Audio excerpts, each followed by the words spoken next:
Good evening and welcome to the 2023 Auburn School Board Forum brought to you by Community College and the Citizen. I'm your moderator, Guy Cosentino. On May 16th, voters across New York State will go to the polls to vote on school budgets.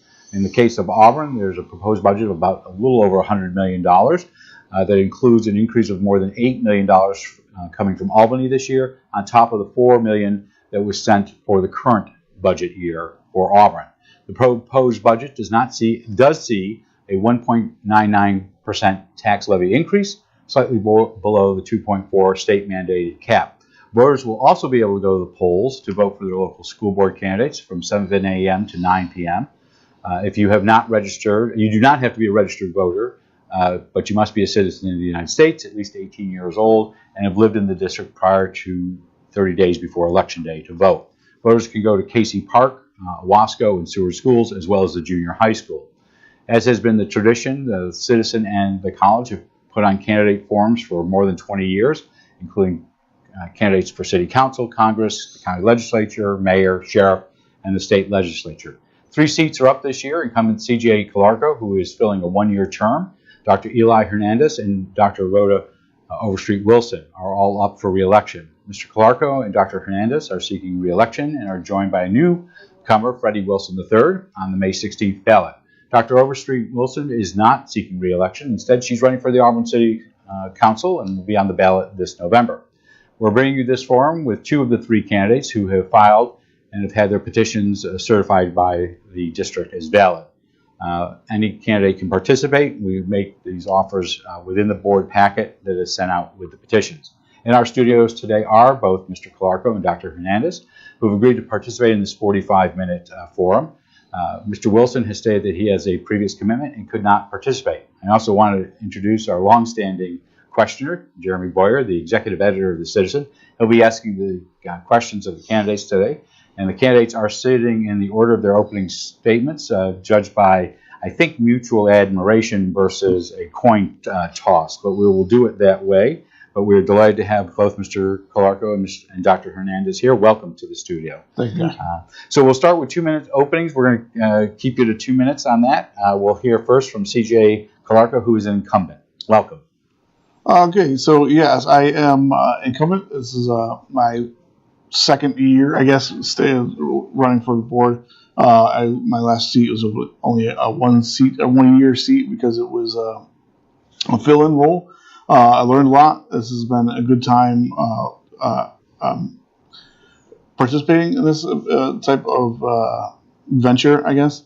I learned a bunch about how the board interacts with the community and with the superintendent and what we need to do in order to push ourselves forward.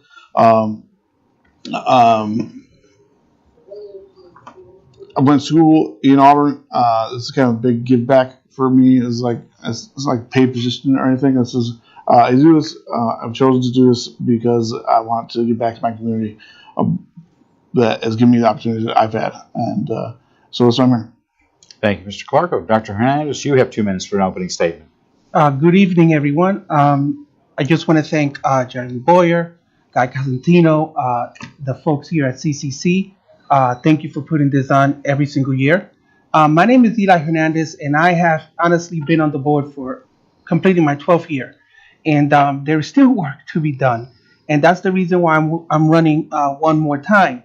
There are several things that, for me, are a priority that I want to share with you. We need to address the chronic absenteeism in our district. We need to do better. We also need to address the bullying. District-wide, and I believe that that's something serious that we need to attend to. And one of the things that I've been working on with teachers with the parents and teachers is establishing a district-wide parent council. And that's something where now it gives you all the opportunity to participate and be a part of your child's education and the community. So looking forward to having conversations about that, and that's it. All right. Well, thank you. We'll turn now to Mr. Boyer. You have the floor to ask your questions of either or both of the candidates, and they'll get to respond. All right. Well, thanks to both of you for making some time to come and do this, and obviously for serving the community by being on the school board. going to try to cover a lot of ground today as best we can. But to start off, I think it's always good to hear from the board candidates about their thoughts on the budget that you approved a few weeks ago to have in front of the voters. So on May 16th is the date this year, I believe. The voters will vote on a budget that I think it's the largest spending increase since I've been here. It's in 2004, and obviously a big state aid increase is partly why that's possible, or a large part of why that's possible. But an 11.1% overall spending increase, a tax levy increase of 1.99%. And you can get into this, but what's in the budget that made you want to advocate for this budget? Supported it when the board voted on it, and I assume you'd encourage voters out there to support it on May 16th. So just kind of tell me why you think it's a good budget. Okay, we'll start with Mr. Calarco. You have 2 minutes. Sure, I think it's a good budget because what the big driver of the increase in spending that in this budget is the added positions that we're getting for the money that we're spending. We're adding several new teachers, as well as the dean of students in junior high school to help with some of the behavior problems that we've had there.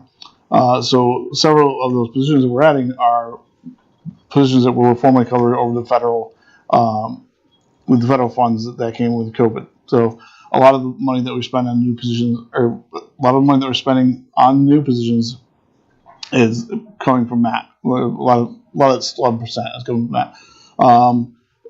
There also is I can't remember where I'm going with that. Sorry about that. But again, the bulk of the budget spending is coming from new positions.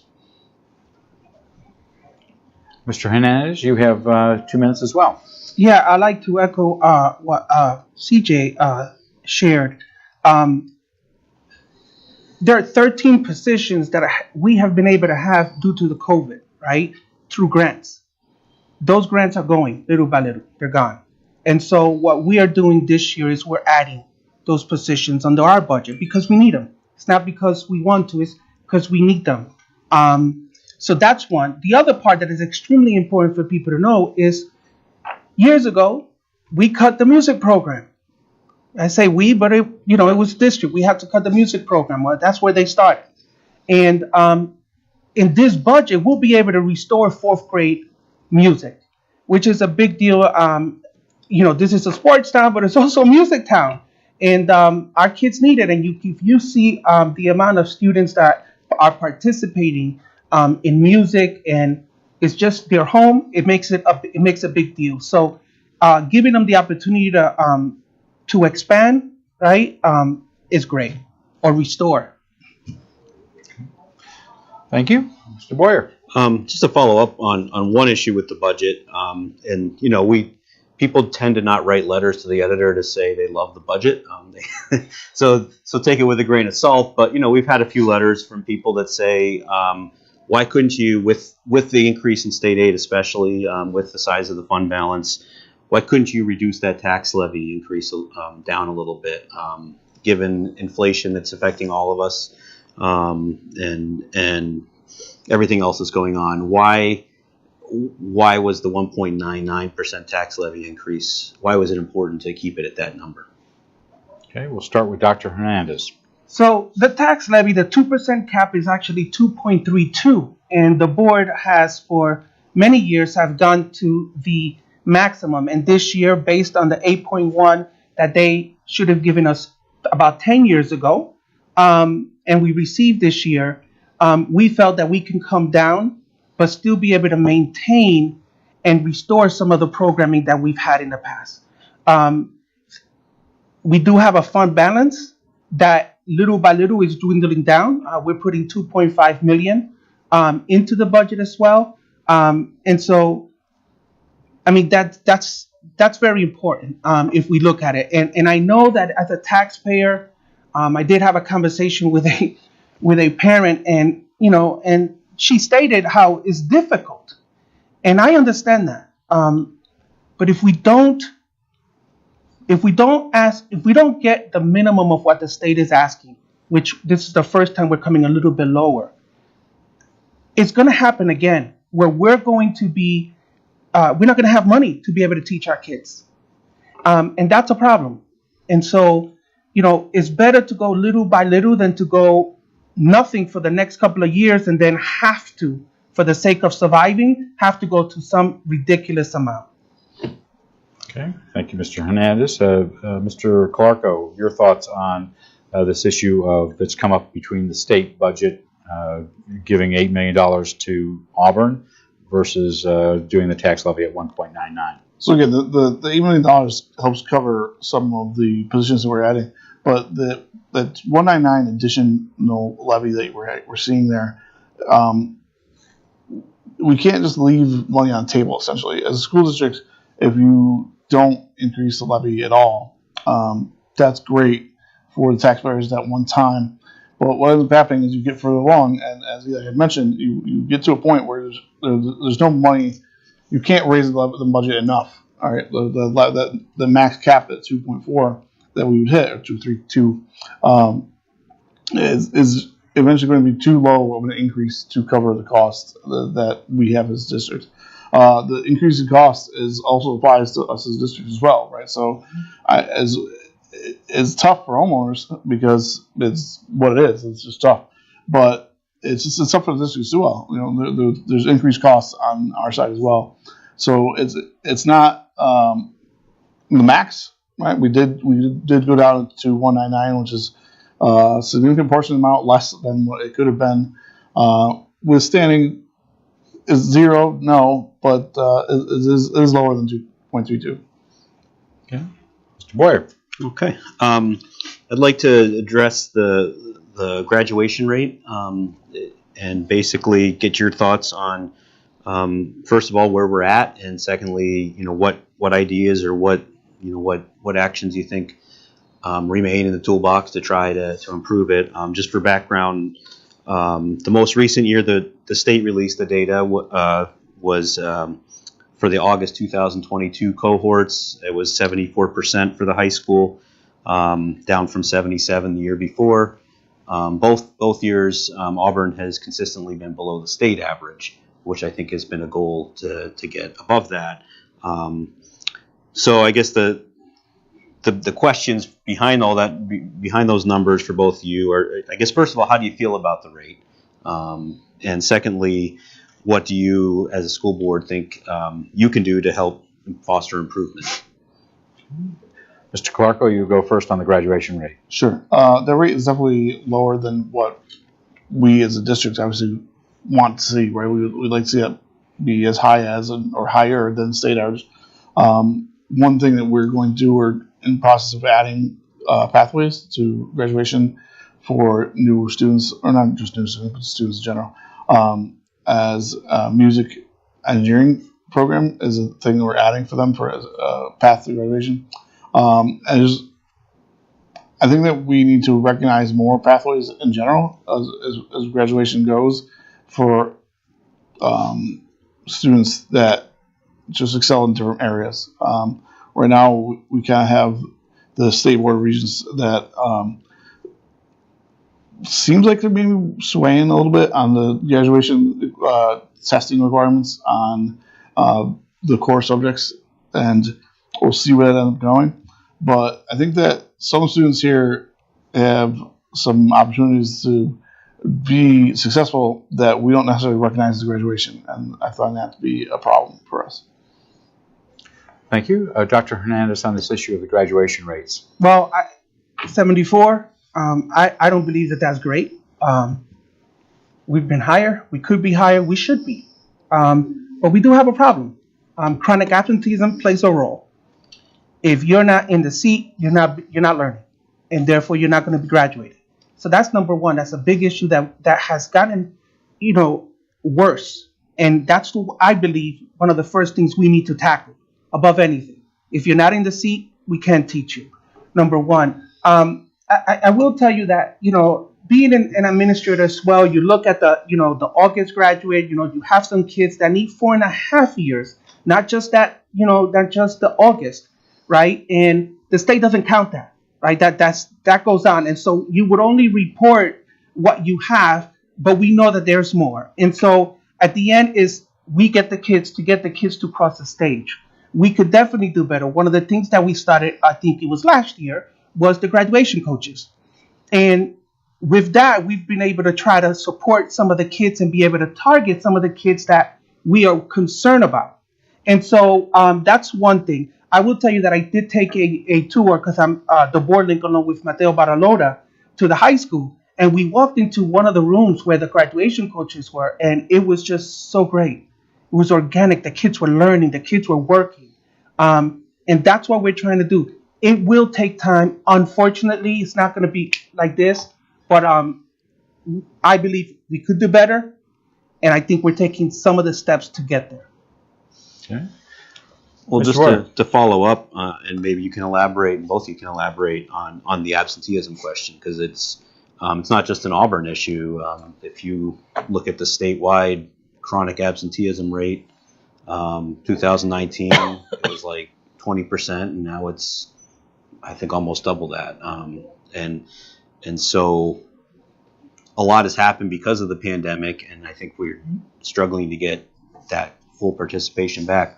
What ideas do you think, have you heard about that you would embrace, that you would advocate for Auburn to try to improve that number? Okay, Dr. Hernandez, I think you're first on this. There's a lot I think that we could do.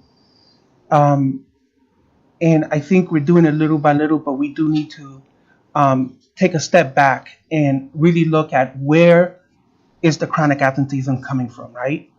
We should be able to look at the data from pre-K, right? Even though we have agencies, but look at kindergarten through 12th grade, and where are chronic absenteeism coming from, right? What schools? Is it just grades, right? And if we do that and we start examining, we start actually then putting some more supports for that. Then we start looking, we don't believe chronic absenteeism, can't blame a kid from K through 6, right? 7 through 12, right? You look at the kid, you're like, you need to be in school, right? But K through 6, we know we rely on a parent or grandparent or a family member.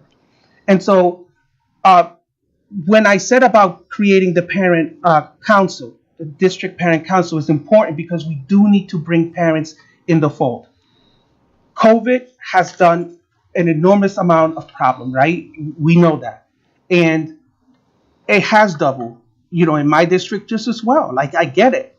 But we also have to take it as if it's the first thing, right? If we don't make that a priority, then why are we doing anything else? It is my belief when you tackle the attendance, we will get a better place. And I know we have a lot of folks in the community that we're working with, but we're just going to have to perhaps start knocking on doors and bringing parents out. I think we're to that stage, and I don't think that there's anything wrong with doing that. Okay, thank you, Doctor. Mr. Calarco, the issue of absenteeism and the high rate. Yeah, so it seems like, from my perspective, that parent involvement is one of the most important things that we do. Obviously, for the older kids, as Eli said, is more on the kids themselves, 15 to 16-year-old children. But for the younger kids, it really comes to community involvement, parent involvement, and getting families vested in what we have to offer as products, essentially. I know that we've started a attendance rewards night at one of our elementary schools. It's been extremely successful. I'd like to see us to utilize that more. It's at Genesee Elementary. It's the principal there has been doing a fantastic job with that event, and their numbers have increased attendance-wise to a large degree.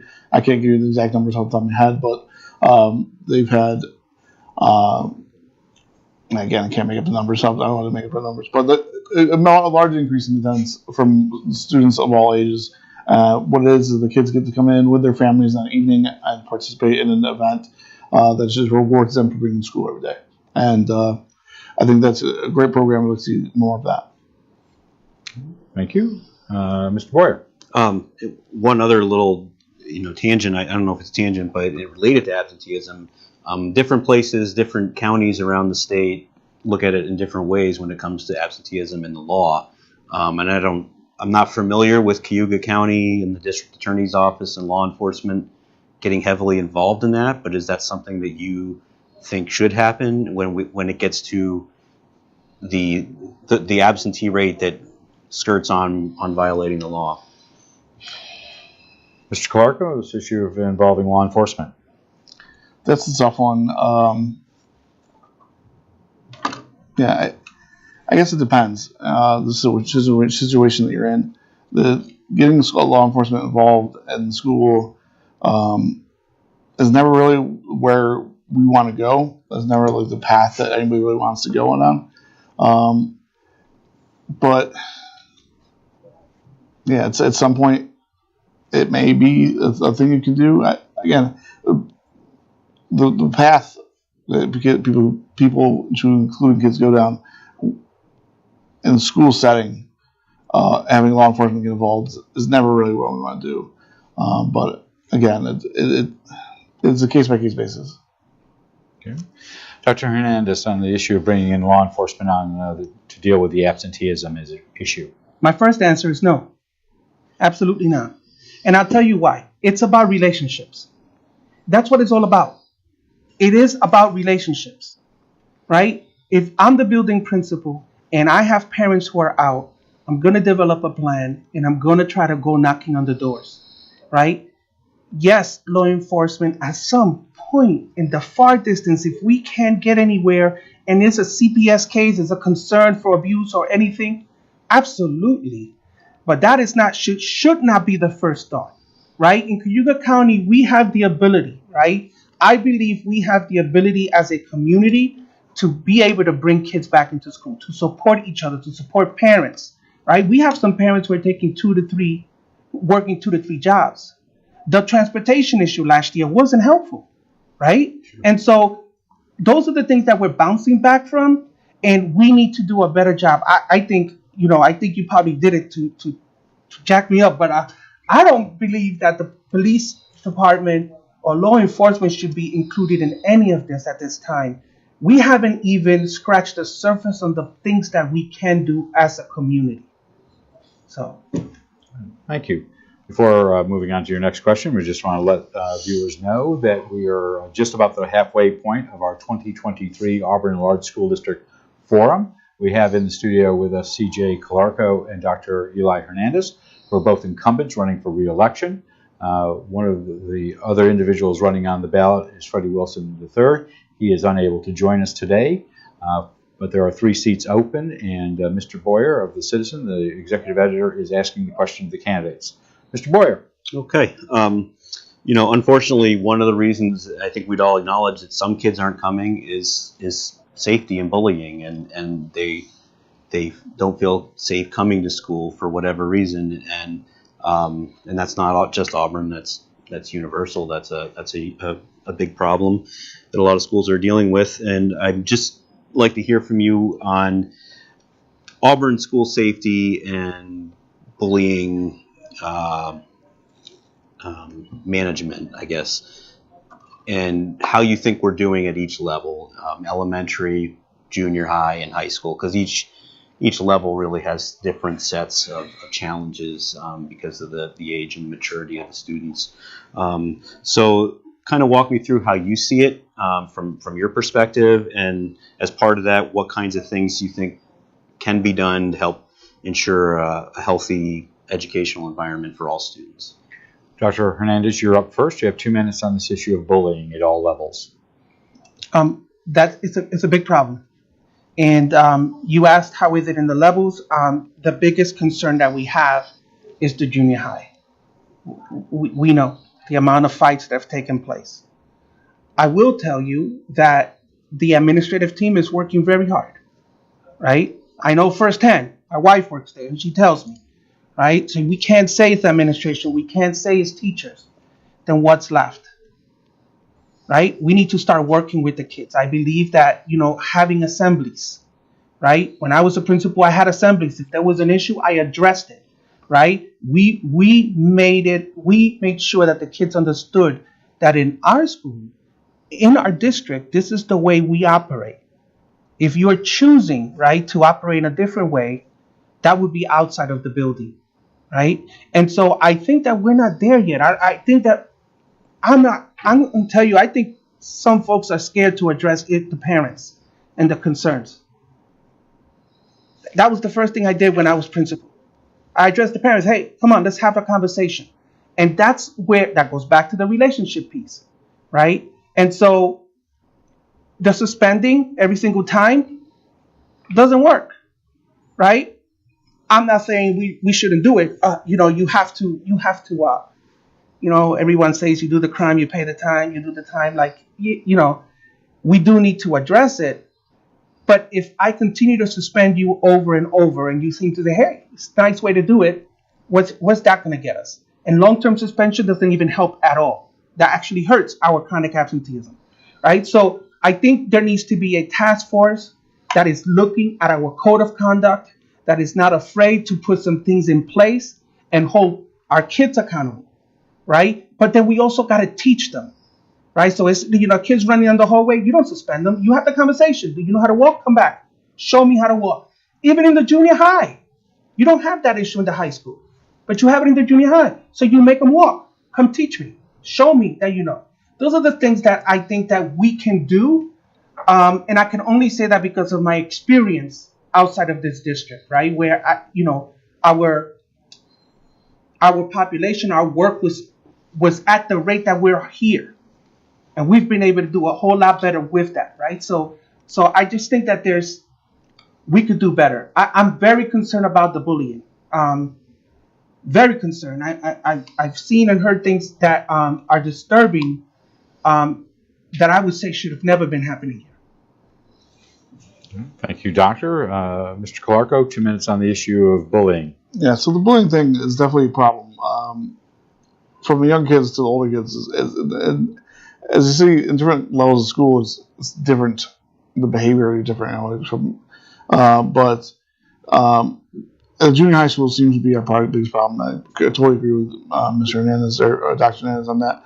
It's the administration in the building has done a good job cutting down on the number of fights. There's been the cell phone policy has changed. It has been a big gainer, essentially. Mm-hmm. I think that without that movement, we'd probably still be in a world of hurt in that building.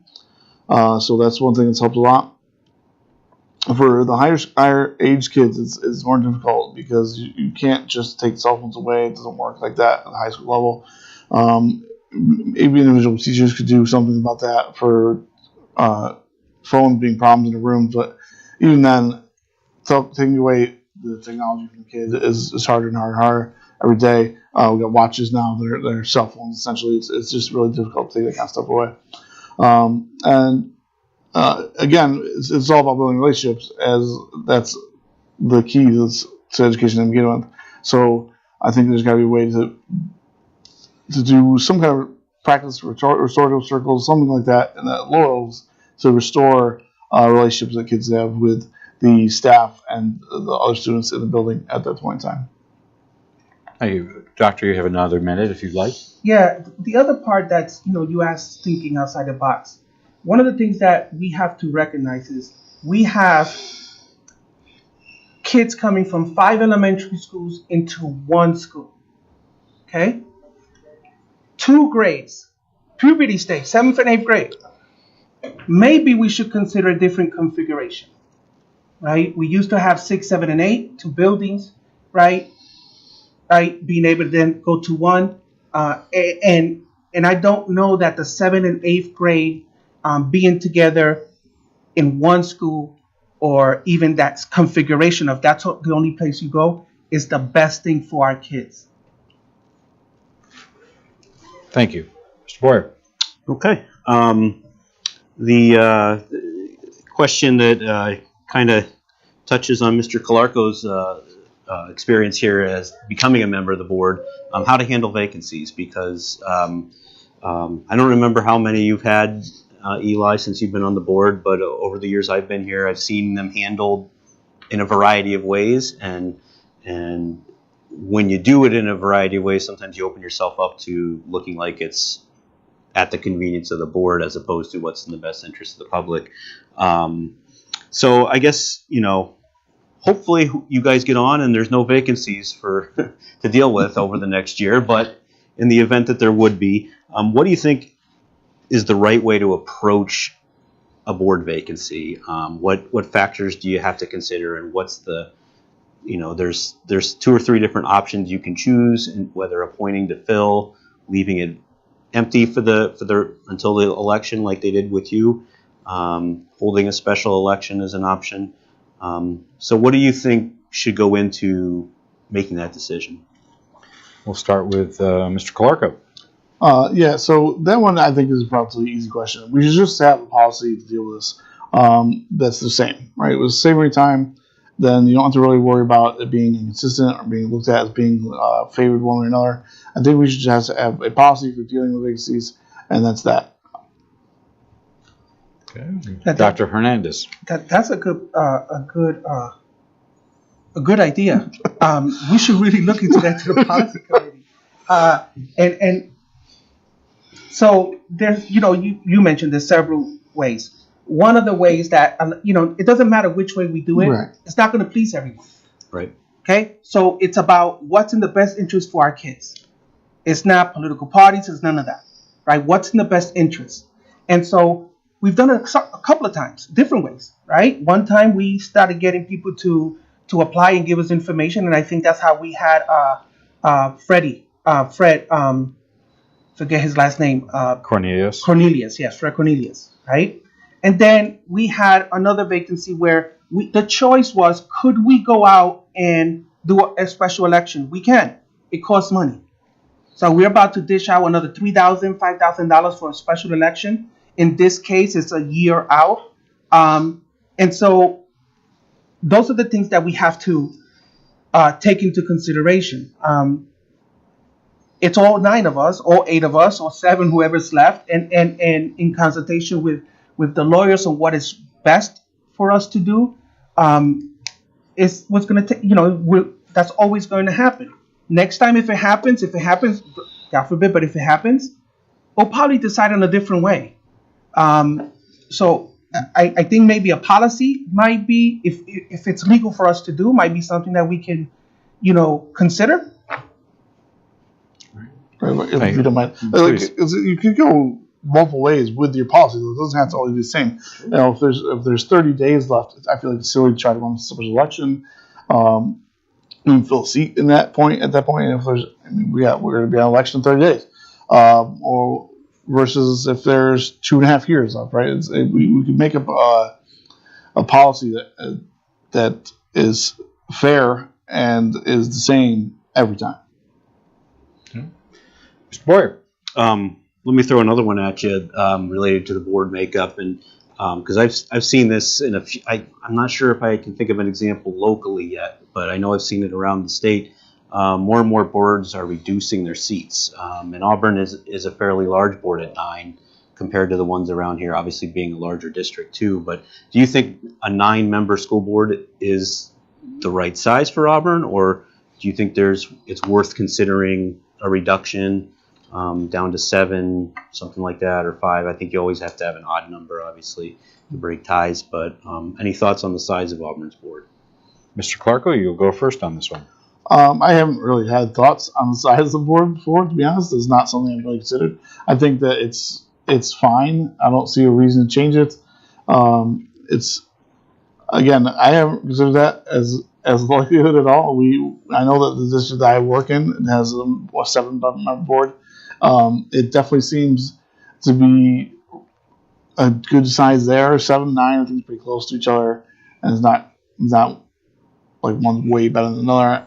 Again, that's something I guess we could leave to voters if we wanted to. We pose to voters. We like that to be the thing that we consider to change the size of the board.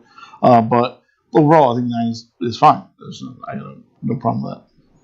Dr. Hernandez. So the last time that we decided to leave it vacant and then fill it with 4 people running, The discussion from community was, I know that it was brought up, and the belief and the thought was that, hey, why don't we consider a 7-member board? And there were community members that were irate. They said, you can't do that. You're taking away our choice and our power. And I can respect that. I can see that. And so I think us being the largest in our Cayuga BOCES, I think we should stay at 9. I don't see us that we should, why we should go any lower. And I think it also provides 9 different people from 9 different areas within the city that can be a voice. Mr. Boyer. Okay, I'm not trying to shove Jeff Pirozzolo out the door, okay? So that this next question may sound like that, but it's not true. But at some point, this guy's going to retire, and you're going to have to make a decision about how to hire a replacement. And it kind of goes back to the board vacancy. We've seen it done in different ways over the years. Sometimes there's been a full, statewide and beyond search, bringing in candidates from all over. Sometimes we've quickly promoted from within. I can't recall. Sometimes we've used an outside firm to help, like a headhunting firm. Maybe in other times we've not gone that route. So in general, I guess I'd just like to get your thoughts on when the time comes to be searching for a new superintendent. What are some of the priorities and procedures you think need to be established for doing that, and ultimately making the best decision for the district? And just so you know, I skipped you over for the first question last time. You're going to get the first question for the next 2 times, this time and the next time. So, Okay, let's bring it on. all right. So, Mr. Hernandez, an issue of succession, So not the HBO show. we're not trying to push him out. You are right. And I think he has a year and a half, but who's counting? We are, because we do need to be prepared, right? This is most of our administrative central office that are high. Some of them are retiring. We have our business manager retiring. That's hard, right? That's a hard replacement. And so we do need to start looking now. I would say by this coming year, we do need to start that process, because if we want a superintendent that we can all, as a community and school community and community within the city, respect, then I think we need to involve everyone, right? And it requires, we have done it where we've invited, someone to run it for us. Sometimes we've just done it within and vetted our folks our way, and still work with BOCES. I believe that we do need to go out there and get a wide variety of candidates. Let's see what you can bring us. And for me, I think one of the priorities is ensuring that we have a safe environment. That should be the first priority for the superintendent. And how do we move kids instructionally, right? That's the second. That's the reason why we're here. I think those are the top 2 in organizing our district to bring us to the next stage. Mr. Calarco, the issue of succession of the superintendent. And so again, we have I have similar thoughts on this as Eli has. I think you cast wide net, like get the information from wherever we get from, and have people come see what we are from different backgrounds. We have a lot of board goals that we have as a district, as a board, and we want to find a candidate that matches those goals. I think one important thing is obviously they would have to live in the district. So that's a thing that I want to make clear, is that's an important priority to us as well. But as far as when, like now, I mean, it's time to start looking pretty soon. Thank you, Mr. Boyer. At least one more question, maybe 2. Okay. Assuming there's not some shocking write-in campaign that we're not hearing anything about, and one of you doesn't go there, you're both going to be there in July. Every year, the board votes for a president. Ian Phillips has been the president the last 2 years. I don't know if he's going to ask to be president for a 3rd year. But in general, I'd just like to hear your thoughts on who you think you would support. It could be yourself as well, in serving president for the next school year. Okay, Mr. Hernandez, Dr. Hernandez, you're up first. Selecting the board leadership is extremely important. I've served as a vice president for 2 years and understand, right, what can be shared, what's not when it comes to to getting the information out. I think it doesn't. For me, I'm not interested, right? If I need to step up, I will. Not something that I'm seeking. I think anybody on the board, the way we've been working, I think everyone and anyone can step up to be president. I think we're very supportive of each other, the work that needs to be done, and no one is afraid to ask the questions. That is huge, right? We are not afraid to ask the questions to get the answers for community that are asking us, or because we need to understand certain things. And I would say every board member, current board member right now, can easily step up to to the position and lead us. Mr. Calarco, it looks like you're going to have the current board with one new person. So who are you picking for president? I would be supporting Eli. Eli. I support Eli as well, but I would support Ian again to be our president. I think he's done a great job, strong leadership and good decisions making. Again, there's a time where the board was not quite as clear cut as, and I don't know what's the word for it. Maybe safe, I guess, as it's been in this last year. There's been not really much craziness, but in years past it has been, and Ian did a good job of kind of squashing some of that stuff out. So that is one of the things that would cause me to support Ian again. And I think one of the things to mention is Ian has done a phenomenal job. And when we talk about leadership, right? And I was on that leadership board when it was, you used the word crazy, but when things were going crazy, and it was a lack of leadership, right? That kept us there. But when we had leadership that actually had a plan on how we were going to tackle it, and we were not afraid to have the conversations with lawyers and what we needed to do, we started getting better. And the focus went back to what is needed, our kids. How do we get out of this pandemic? How do we move forward? And let's focus. And so Ian has done a phenomenal job. If he wants to run again, he has my vote as well. Danielle is VP. If she wanted to run, that's something that maybe between both of them they can consider. But I do want to give kudos to Ian. He really got us out of the mess that we were in. Mr. Boyer, one more question, and then more? we're going to give him only a minute to answer so that we can go 1 to minute? closing. Okay. Well, unless you need them to have 2 minutes. let's just see how it goes. Okay. It's a 17-part question. So, Okay. I just it's more broad, but just you've been doing it for a year. You've been doing it for 12. You each have a perspective based on that experience. So, as succinctly as you can, tell me what is the toughest part of being a school board member, and what is the most rewarding part of being a school board member. Okay, we're going to go with the newest member first. So, Mr. Calarco, you have 2 minutes on this. Yeah, I think the most rewarding part, I'm going to go first because it's pretty easy for me, is when the kids come in to do things for whatever they're doing, whether it be we had the indoor drumline, we had the kids from the elementary schools doing robotics, right? It's one thing or another. The kids come in to display what they're learning is great, and it's fun to watch. The toughest part is probably hearing things from people that you can't necessarily do anything about. A lot of people complain about the taxes, for example. A lot of the tax stuff that we choose or we decide on is money that we have to spend. It's not like we can just say, hey, we can just cut XYZ out of the budget. That's just not feasible to try to say. So not being able to have an answer or have a solution to those problems with the district is probably the toughest part.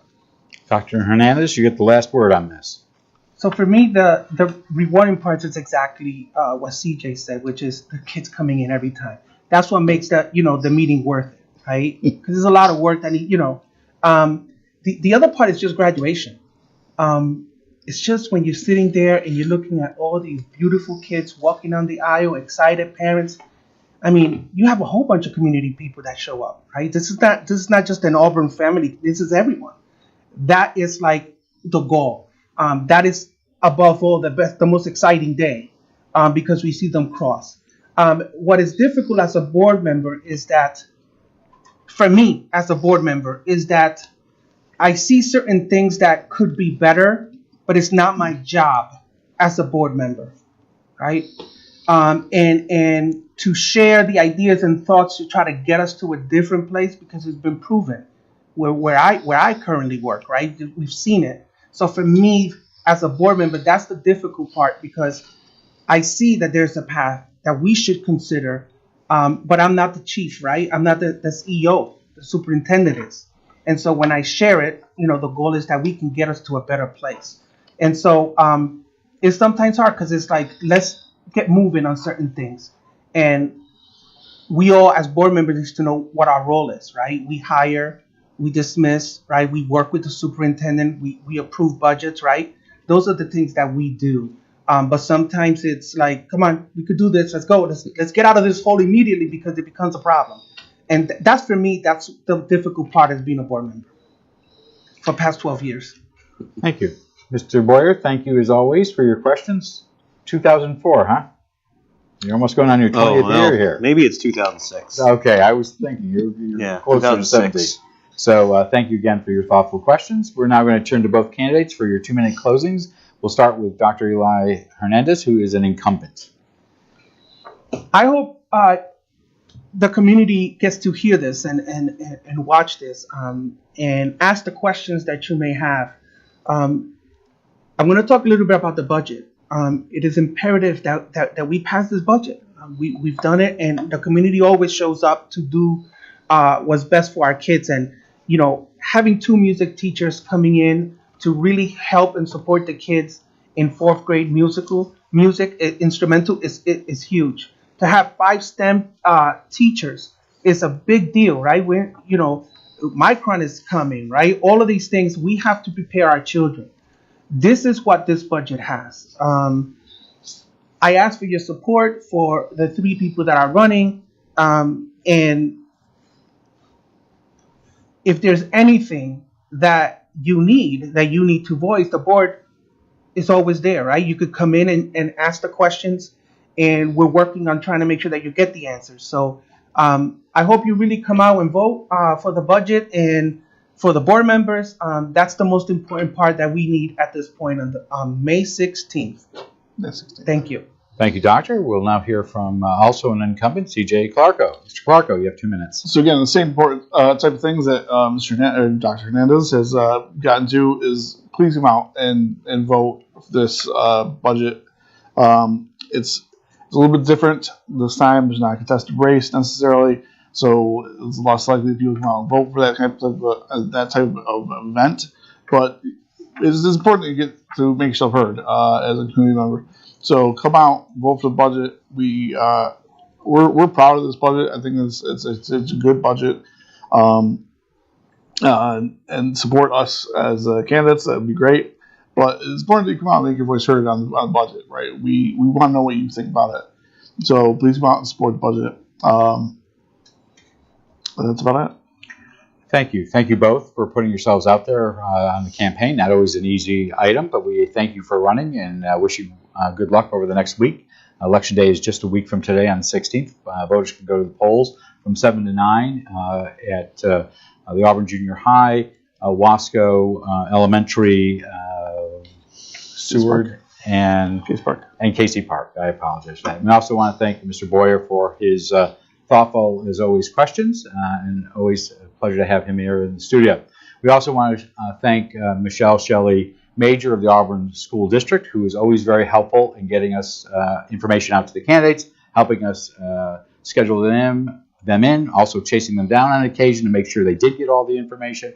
So we really appreciate that. Finally, we also want to thank you, our viewers, who, whether you watch this on Spectrum, Fios, the Citizens website, or here on YouTube, we appreciate you tuning in and encourage you to go to the polls again on May 16th from 7 to 9 p.m. You can vote, as we said, at Auburn Junior High, Casey Park, Owasco, and Seward schools. We're taking the summer off now for a public affairs program. We will hopefully return in the fall. I'll tell you why in just a moment. Where we'll return with Inside Government Beyond the Front Page and also a whole slew of government forums. Before we depart, I do want to thank the students here who make this all work. They make us sound good, make us look good. They make a difference here, as well as the staff, specifically Professor Steve Keeler, Mike Morano, Jeff Sezniak, and of course, Richard Basha, who just joined us on the staff for all their good works. I'm going to take a moment of personal privilege, if I may. One final note. Professor Steve Keeler, who has been here at the college for 35 years, heading our telecom department, is retiring at the end of this academic year. He has been very vital to the college, but more importantly, from the perspective of those people who live out in the community, we wouldn't have the level of public affairs programming if it wasn't for him. And I thank him for that. He brought me on 20 plus years ago to do these shows. I appreciate what he has done, but more importantly, I think all the students and the community appreciate his leadership as well. On behalf of Kiwi Community College and the Citizen, I want to thank you for watching. We hope you go out and vote on May 16th. Otherwise, have a good night, have a great tomorrow, and enjoy your summer.